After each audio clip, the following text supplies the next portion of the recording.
Some musicians will always be remembered for their impact on music history.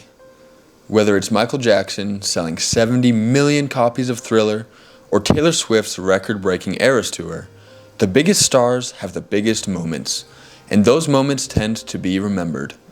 But what about the other thousands of musicians whose impact won't quite stand the test of time? Today I'm addressing why so many musicians are eventually forgotten, and I'm using Dan Fogelberg as a case study to answer that question. Let's get into it. She wouldn't like to say she loved the man, but Dan Fogelberg was born in 1951 in Peoria, Illinois. After graduating from high school in 1969, he studied theater arts and painting at the University of Illinois at Urbana-Champaign. He started playing at his local coffee house and got picked up for a folk festival in 1971. Dan moved to Nashville, Tennessee, where he released his debut album Home Free in 1972. His first hit, Part of the Plan, came off his second album, Souvenirs, which was released in 1974. Souvenirs was produced by Joe Walsh of the Eagles and eventually received the RIAA certification double platinum, meaning he sold 2 million albums in the United States alone. 3 of his following albums, Netherlands, Phoenix, and The Innocent Age, also reached the double platinum threshold. The Innocent Age, released in 1981, had 3 top 10 US singles: Same Old Lang Syne, Hard to Say, and Leader of the Band. That's a really big deal. If you listened to the radio in 1981, you definitely knew who Dan Fogelberg was. Beyond having chart-topping songs, he really had a successful career. He played at Carnegie Hall, he sold millions of records, and was even nominated for a Grammy. So if his career was such a success, do people know about Dan Fogelberg today? To find out, I ran a super professional poll on Instagram, and here's what I got. Only 30% of respondents knew who Dan Fogelberg was, and it drops to only 21% when you look just at Gen Z. As a follow-up question, I asked who people think Dan Fogelberg is. Here are some of the responses I got: Skater Boy, Dad, and Wall Street Baddie. Nice. Now, before we address the question of why so many artists get forgotten, let's jump into my favorite Dan Fogelberg music that I recommend you listen to. Dan Fogelberg's music is just a nice mix of soft pop and folk rock, and it's seriously just so relaxing to listen to. His songs mostly revolve around the acoustic guitar, but I honestly love the other layers and background that he adds into the songs to give it more depth than it would have if it were just an acoustic song. If you've never listened to Dan Fogelberg before, I would recommend you listen to Part of the Plan, Phoenix, and my all-time favorite, The Leader of the Band. I think those 3 songs are just a great intro to his music. If you're looking for an album to listen to, Phoenix and The Innocent Age not only were some of his most popular, but in my opinion, some of his best as well. Now, to the question, why are so many musicians forgotten? One argument is that people just care about them less as time goes on. Well, if that were true, we wouldn't be listening to Beethoven and Chopin anymore. And trust me, we are listening to classical music.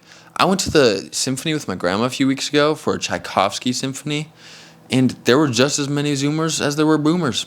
So we're good. The second argument is that they were never that big or never had that much impact to begin with. That could be true in some cases, but like I said, Dan Fogelberg sold millions and millions of records. He had multiple songs in the top 10 in the United States. Top 10 listened to songs in the United States. That's a big deal. So I can't argue that he was never that big. So what does it take to leave a big, lasting impact on music? Does it require just big concerts and big performances?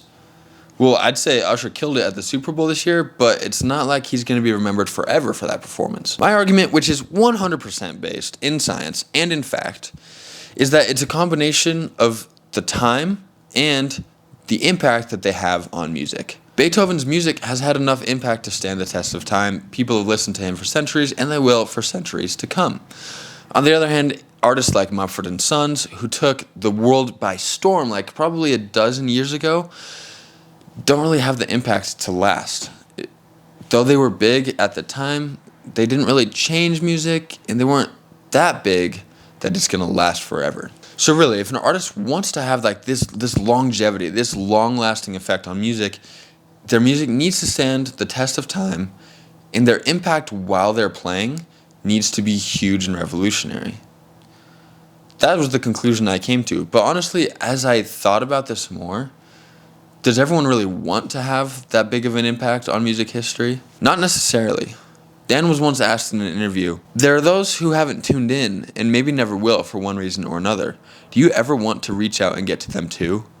Dan's response was, No, I've succeeded beyond what I ever thought I could. No, the people who come to me are the people who are meant to come to me. And people have different tastes. This isn't supposed to be the most commercially accessible product in the world. None of my projects have ever been. I think I do what I believe in. I think I do good work, and the people who appreciate it, fine. And those who don't, fine. That's good. It seems like Dan Fogelberg was happy with his career and grateful for the success that he had. He had no intention of changing the whole world. It made me think maybe my original question is a bit immature of how to have an impact on the world if that's really not what you're looking for in the first place. Dan Fogelberg made music that he loved for people who would appreciate it, and if they loved it too, he was happy. He never seemed too caught up in the fame or the money or the things that just aren't that important in this world. Eventually, Dan Fogelberg was diagnosed with cancer, and after fighting for a few years, he passed away on December 16th, 2007. He may not have changed the world, but he was a man who was happy with what he did. Maybe we all have something to learn from Dan Fogelberg. Thanks for watching, like, and subscribe, and I'll see you in 2 weeks when I'll be discussing Queen and their impact on the world. My name's Paul Collins, and this is The Artist Project. The leader of the band is tired and his eyes are growing old.